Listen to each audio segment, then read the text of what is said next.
Assalamualaikum warahmatullahi wabarakatuh. Perkenalkan, nama saya Anis Mahmudah. Saya adalah mahasiswa PPG dalam jabatan Angkatan 3 tahun 2022, Program Studi Pendidikan Bahasa Indonesia LPTK Universitas Muhammadiyah Malang. Saya merupakan guru Bahasa Indonesia di MAN 1 Blitar. Dalam video kali ini, saya akan menunjukkan video pembelajaran pada kelas 12 dengan materi novel, topik menganalisis unsur-unsur intrinsik dan kaidah kebahasaan dalam novel. Adapun model pembelajaran yang saya gunakan adalah model pembelajaran problem-based learning. Semoga video pembelajaran saya bermanfaat. Selamat menyaksikan.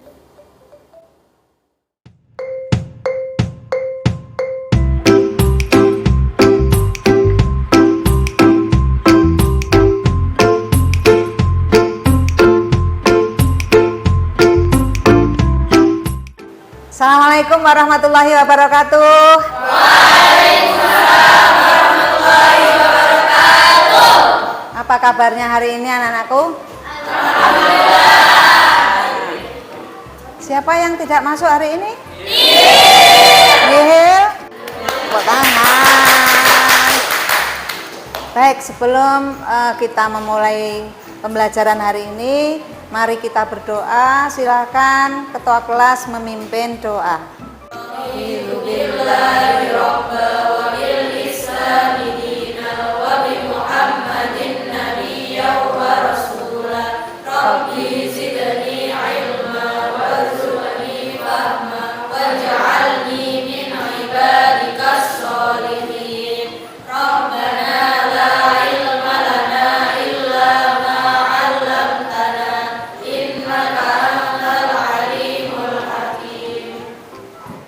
Selamat pagi.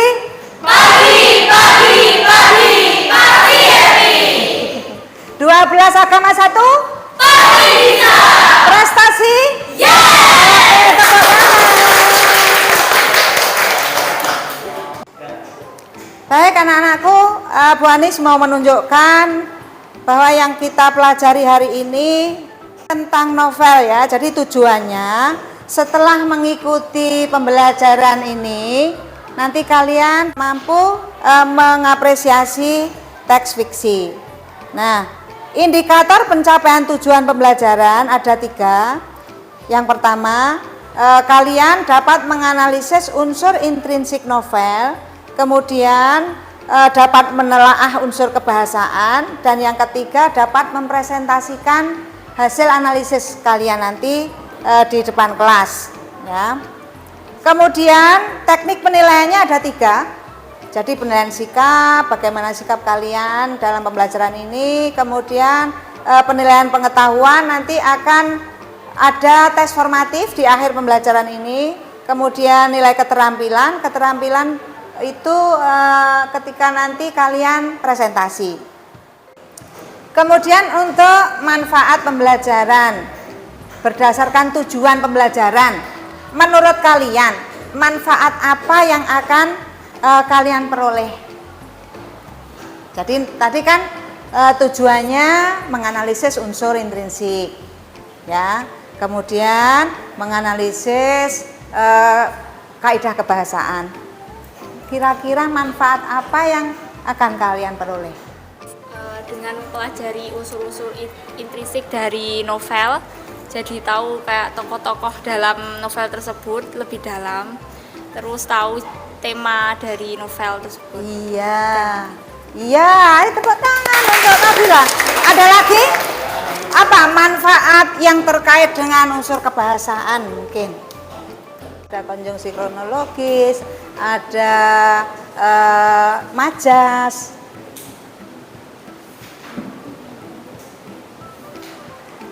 Jadi setelah mengetahui unsur kebahasaan, jadi lebih tahu tentang majas, terus kayak Majas yang ada di dalam novel. di dalam novelnya tersebut, terus kayak apa ya Bu?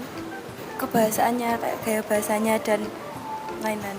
Iya. Baik. Ada lagi? dapat memahami lebih spesifik tentang cerita dalam novel. Iya, tepuk tangan. Iya. Kira-kira itu manfaat yang akan kalian peroleh nanti ya. Baik, Bu Anis mau mengingatkan ya bahwa pertemuan yang lalu kita sudah mempelajari masih novel ya. Kita sudah mempelajari tentang pandangan pengarang, tentang kehidupan di dalam novel. Jadi kalian sudah menganalisis itu, sudah mempresentasikan juga.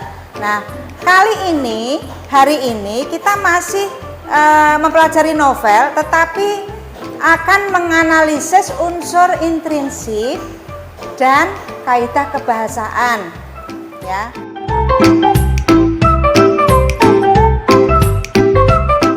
Baik, Bu Anis akan menunjukkan. Silakan kalian simak ini. Dalam pandangan Mbak Husna dan Mbak Bima sendiri, sebenarnya cinta itu apa sih?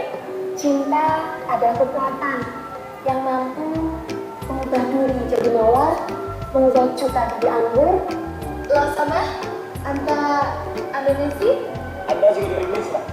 mengubah sedih jadi riang, mengubah amarah jadi ramah, mengubah musibah jadi.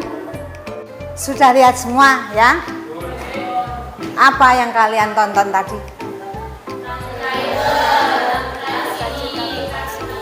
Ketika Cinta Bertasbih. Siapa saja yang ada di situ tokohnya? Ana, Furqon. Siapa lagi tadi? Ilyas. Siapa tokoh utamanya? Azam. Film ini tadi sebenarnya berangkatnya bukan dari film ya. Dari apa? Novel. Karya siapa? Habibur Rahman El-Shirazi. Karya Habibur Rahman yang kalian tahu apa saja selain Cinta? Ayat-ayat cinta, Bumi Cinta, ada banyak sekali ya. Berapa novel yang kalian baca? Banyak. Bu Anis yakin di kelas ini tuh semuanya suka membaca. Pasti banyak novel yang sudah dibaca ya. Tidak hanya novel romantis tapi juga novel-novel yang lain ya. Baik, anak-anakku, berikutnya kalian silahkan bergabung dengan kelompok yang sudah dibentuk minggu yang lalu ya, silahkan. Terus nanti satu orang ke sini ke depan untuk mengambil tugas ya. Jadi kita undi tugasnya. Silahkan bergabung dengan kelompoknya.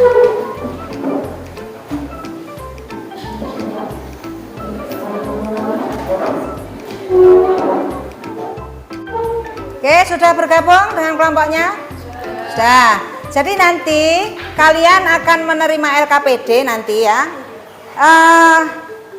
Unsur-unsur intrinsik. Jadi nanti setiap kelompok tugasnya tidak sama. Ya, jadi berbeda-beda. Tetapi nanti ketika presentasi nanti akan kita dapatkan satu keutuhan analisis. Begitu ya. Baik. Kita mulai undi ya. Untuk tugas ke-1.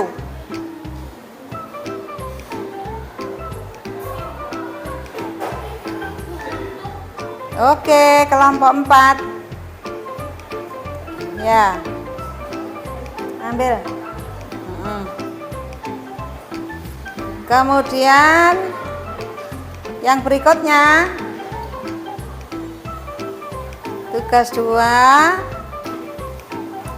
kelompok 2, silakan ambil. Oke, yang berikutnya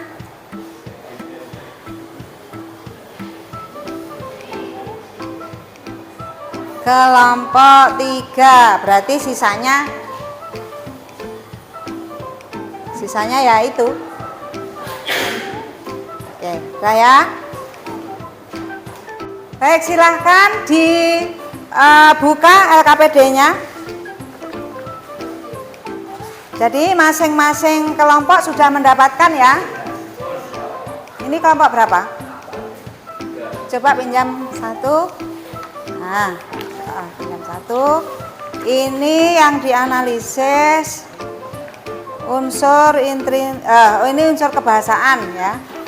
Berarti kelompok ini nanti menganalisis kalimat bermakna lampau dan konjungsi kronologis. Berarti nanti dikerjakan di sini. Ya. Oke.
Oke, sudah selesai. Berarti sekarang tinggal presentasi. Oke, silahkan kelompok mana dulu yang mau presentasi? Siapa yang menjadi moderator? Monggo. Assalamualaikum warahmatullahi wabarakatuh. Waalaikumsalam warahmatullahi wabarakatuh. Selamat pagi, Pagi. Ibu Guru dan teman-teman semuanya. Pertama-tama, mari kita panjatkan syukur kehadirat Allah Subhanahu wa taala yang atas kehendaknya kita bisa berada di kelas pagi ini. Tak lupa, salawat dan salam semoga tetap tercurahkan kepada junjungan kita Nabi Muhammad SAW. Allahumma sholli alaihi. Perkenalkan, saya Makrifa dari kelompok 4 sebagai moderator yang pada hari ini akan memoderatori presentasi dari kelompok 1. Sebelumnya, saya akan memperkenalkan anggota dari kelompok 1 yang terdiri Atina Fisakina, kemudian Cindy Aulia, Dewi Nabila, dan yang terakhir yaitu Raudatul Abidah. Kelompok 1 ini akan mempresentasikan materi mengenai unsur-unsur intrinsik novel yang terdiri dari tema, alur, dan penokohan yang terdapat dalam novel Ayat-Ayat Cinta. Presentasi ini dibagi dalam 4 sesi, yaitu pembukaan, penyampaian materi, sesi tanya jawab, dan yang terakhir yaitu penutup. Untuk sesi pertama, yaitu pembukaan, marilah bersama-sama mengucap basmalah. Bismillahirrahmanirrahim. Selanjutnya, pemaparan materi akan disampaikan oleh saudara Atina, Raud, dan Dewi Nabila. Waktu dan tempat dipersilahkan.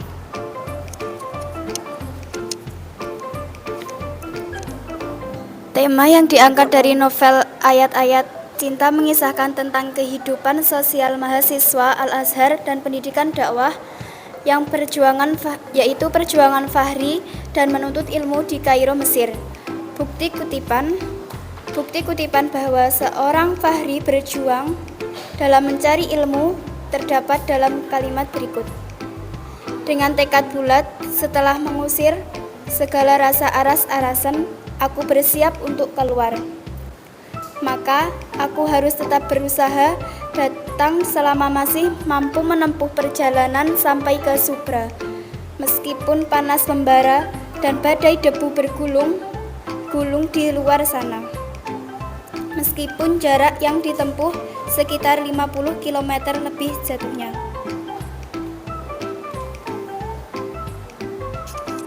Yang kedua yaitu alur atau plot novel. Alur dalam novel Ayat-Ayat Cinta merupakan alur maju. Bukti kutipan yang pertama yaitu eksposisi.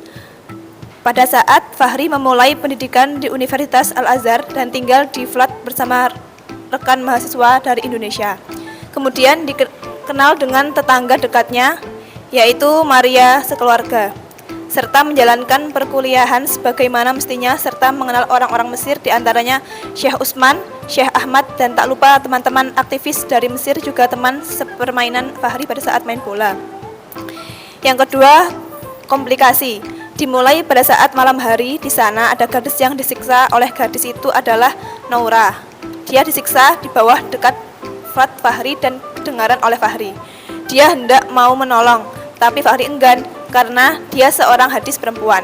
Kemudian dia meminta tolong Maria untuk menolong Noura. Walaupun Maria takut oleh Bahadur ayah Noura, dia terpaksa dan akhirnya Noura tertolong dan Noura dititipkan di Nurul.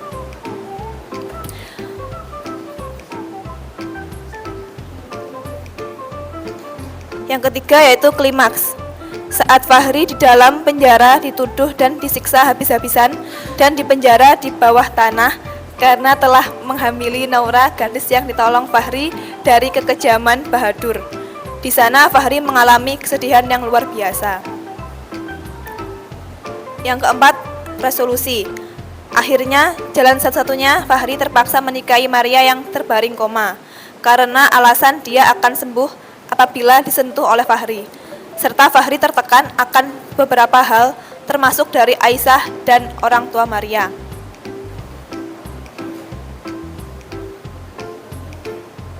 Yang kelima yaitu konklusi.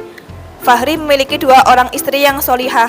Yang pertama Aisyah dan yang kedua Maria, yang masih sakit-sakitan karena dia terlalu emosi pada saat persidangan. Dan akhirnya Maria dirawat kembali. Dan pada saat dia dirawat ada keanehan yang terjadi pada Maria, yaitu Maria tertidur dan bermimpi tiba di 7 pintu surga dan dia mau masuk karena kenikmatannya. Ternyata dia tidak diperbolehkan masuk sampai pintu ke-6 dan pintu terakhir dia boleh masuk, tapi dengan syarat, yaitu pertama harus mempunyai wudhu dan syahadat. Kemudian dia kembali pulang dan seseorang itu menunggu kembalinya Maria. Maria terbangun dan di hadapannya ada Fahri dan Aisyah. Dia meminta tolong untuk melakukan wudhu dan syahadat. Kemudian Fahri membantu dan ia bercerita kejadian di dalam mimpinya. Kemudian Maria meminta Fahri dan Aisyah untuk mengajarkan syahadat. Pada saat selesai syahadat, maka selesai pula riwayat Maria, dia meninggal dengan diakhiri 2 kalimat syahadat. Ada pesan ketika berbicara dengan Fahri juga Aisyah. Maria akan menunggu Fahri di surga Firdaus untuk memadu cinta dan kasih.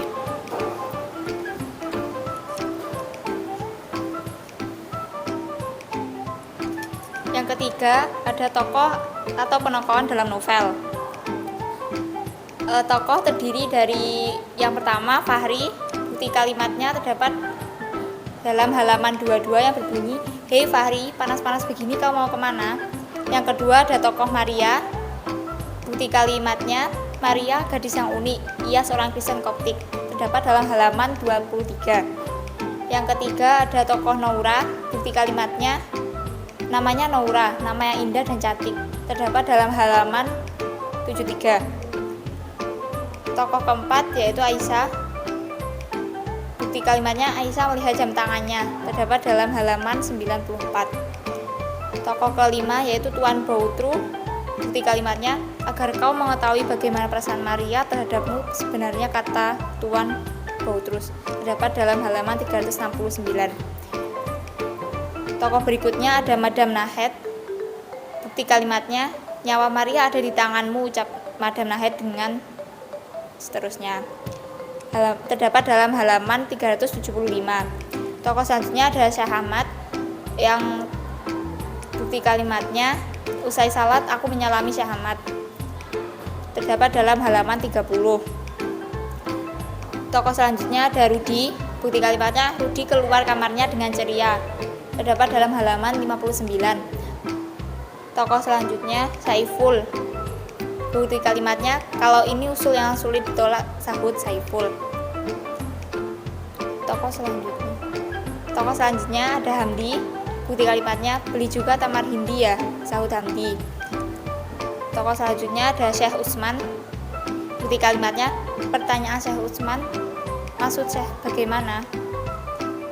Tokoh selanjutnya ada Nurul, bukti kalimatnya yaitu Nurul sendiri bagaimana. Penokohan, tokoh Fahri mempunyai sifat yang peduli, bukti kalimatnya terdapat pada halaman 136 dengan yang berbunyi, aku merasa Naura seperti adik kandungku sendiri, tapi aku merasakan apa yang Naura rasakan. Yang kedua, tokoh Maria yang mempunyai sifat kritis, bukti kalimatnya terdapat pada halaman 26 yang berbunyi, Fahri, aku geli sekali mendengar perkataan Dr. Sorbonne itu. Dia orang Arab juga Muslim, tapi bagaimana bisa mengatakan hal yang stupid begitu? Aku saja yang Koptik bisa merasakan betapa indahnya Al-Quran dengan alif lam mim. Yang ketiga ada tokoh Aisyah. Aisyah mempunyai sikap yang penurut. Terdapat dalam bukti kalimat pada halaman 382 yang berbunyi, Aisyah temani Maria dan ceritakan padanya semua yang sedang aku alami. Insya Allah aku akan melakukan tugasku dengan baik. Tokoh yang keempat yaitu tokoh Naura mempunyai sifat yang penakut. Bukti kalimatnya yaitu mereka menanyakan padaku siapa yang telah menghamiliku. Aku tak mau berterus terang bahwa Bahadur yang menghamiliku dengan memperkosaku. Akhirnya aku berbohong pada mereka yang menghamiliku adalah Fahri, sebab aku sangat mencintai Fahri dengan harapan Fahri nanti mau menikahiku. Yang kelima ada tokoh Tuan Boutrus. Beliau mempunyai sifat yang kalem. Terdapat pada halaman 125 yang berbunyi, Tuan Boutrus menggerutu giginya, tapi mukanya tetap tenang memandang ke depan. Yang keenam ada tokoh Madam Nahed yang mempunyai sifat penyayang, terdapat dalam halaman 366 yang berbunyi, tolonglah aku tak mau kehilangan Maria. Sekian presentasi dari kelompok kami. Saya kembalikan ke moderator.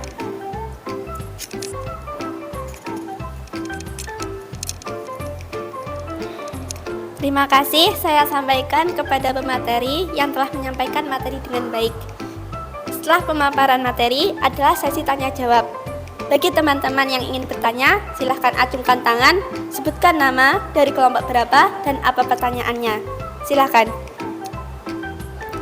Saya Furkondana dari kelompok 3 ingin bertanya, apa hubungan tokoh Fahri dengan Syekh Utsman?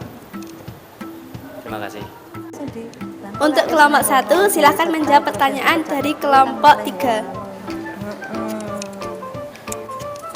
Baik, saya akan menjawab pertanyaan dari kelompok 3. Hubungan Fahri dengan Syekh Utsman itu sebagai murid dan guru. Fahri belajar qiraah sab'ah dan usul tafsir kepada Syekh Utsman. Syekh Utsman tidak sembarang dalam menerima murid untuk talaki qiraah sab'ah karena Fahri satu-satunya orang yang berasal dari Indonesia dari 10 orang Mesir lainnya. Jadi Fahri itu dipilih sendiri oleh Syekh Utsman sebagai muridnya dari beberapa pilihan orang lain yang ada di Mesir gitu. Fahri satu-satunya orang Indonesia yang belajar qiraah talaki kepada Syekh Utsman gitu. Bu Anis akan memberikan komentar bagi penampilan kalian, tapi semuanya sudah luar biasa ya, sudah luar biasa, tepuk tangan sekali lagi. Baik, dari presentasi kelompok 1 ya, tadi tentang tema, alur, tokoh dan penokohan ya. Jadi sudah dijelaskan secara rinci tadi bahwa temanya tadi tentang cinta tapi ada pendidikan begitu ya. Jadi ini kisah cinta yang unik, yang inspiratif karena ini pendidikan oke, mengaji oke, tapi cinta juga oke. Kemudian alurnya tadi alur maju ya, diawali dengan eksposisi, komplikasi, klimaks, resolusi. Tadi ada istilah konklusi ya. Konklusi itu sama dengan ending ya, jadi ending. Jadi kalau kalian menemukan istilah konklusi, itu artinya sama dengan ending. Kemudian penokohan, tadi ada banyak sekali tokoh yang dimunculkan di situ dan memang ada di novel itu. Terus kemudian ada pertanyaan tadi, apa hubungan Fahri dengan Syekh Utsman?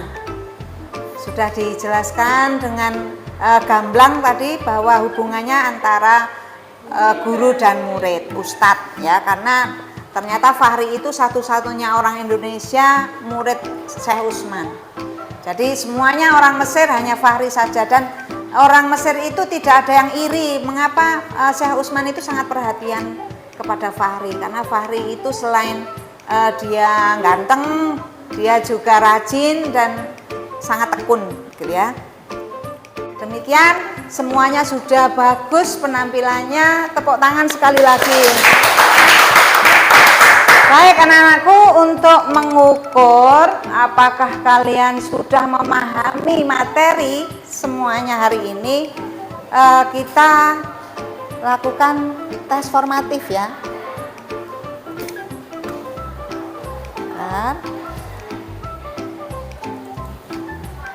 Akan saya bagikan linknya, jadi masuk Google Formulir.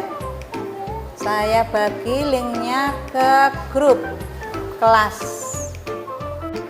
20 soal, 20 menit cukup ya. Syukur-syukur kalau tidak sampai 20 menit.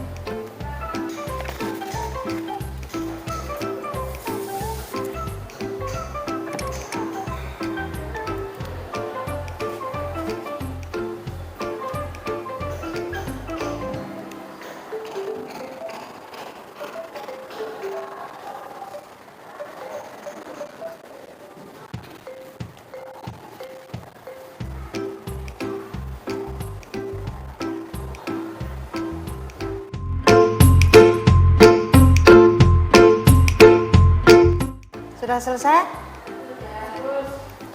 Oke. Sudah selesai ya?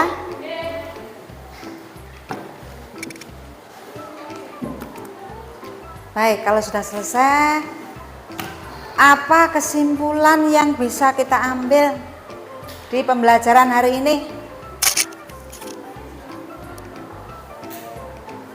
Ayo angkat tangan. Setelah pembelajaran ini tadi, kesimpulan apa yang bisa kita ambil? Oh ya, sini dulu. Dapat mengetahui secara rinci tentang watak dan sifat tokoh-tokoh dalam novel tersebut. Jadi kesimpulannya dari menganalisis unsur intrinsik dan kebahasaan ini tadi.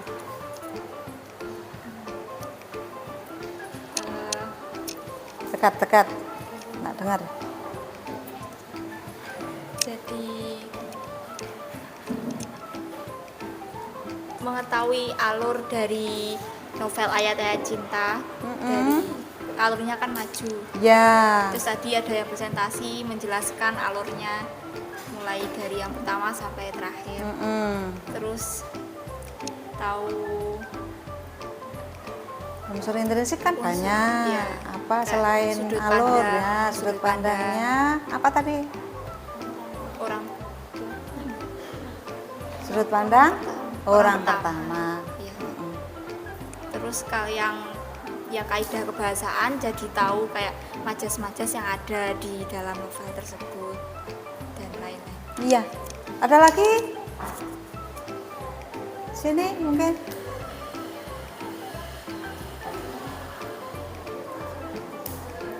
Kan tadi sudah dijelaskan alur, terus konjungsi kronologis, kemudian majas. Bagaimana dengan tema penokohan?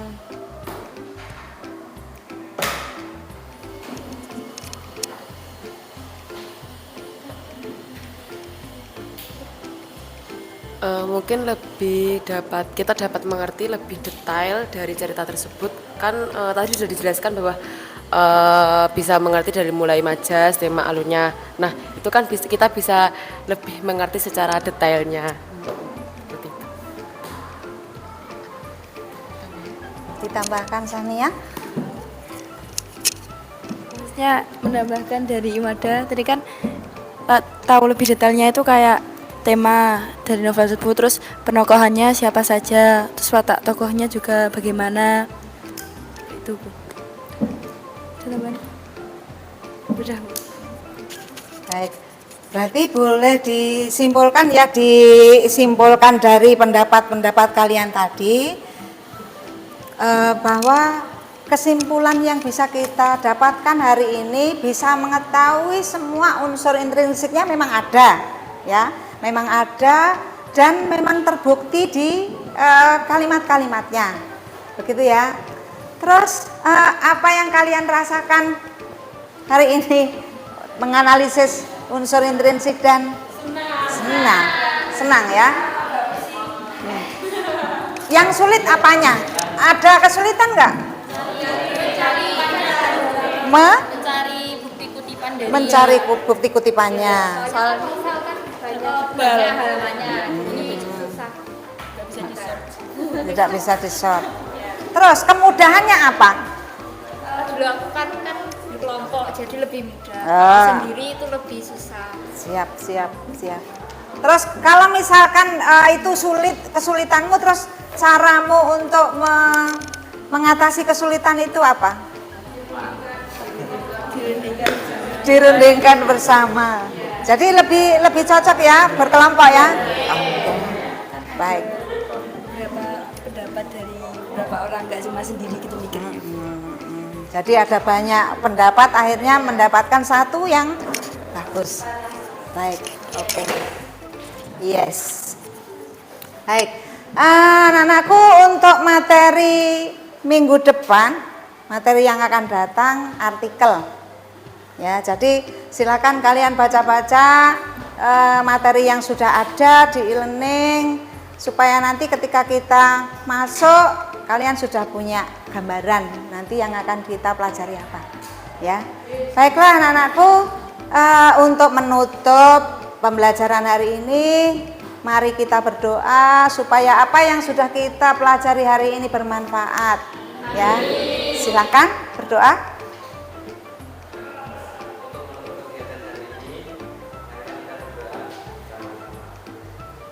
Alhamdulillahirabbil alamin. Subhanakallahumma wa bihamdika asyhadu an la ilaha illa anta astaghfiruka wa atubu ilaik. Wa sallallahu ala sayyidina Muhammad wa ala alihi wa sahbihi wa sallam. Walhamdulillahirabbil alamin. Semangat! Assalamualaikum warahmatullahi wabarakatuh.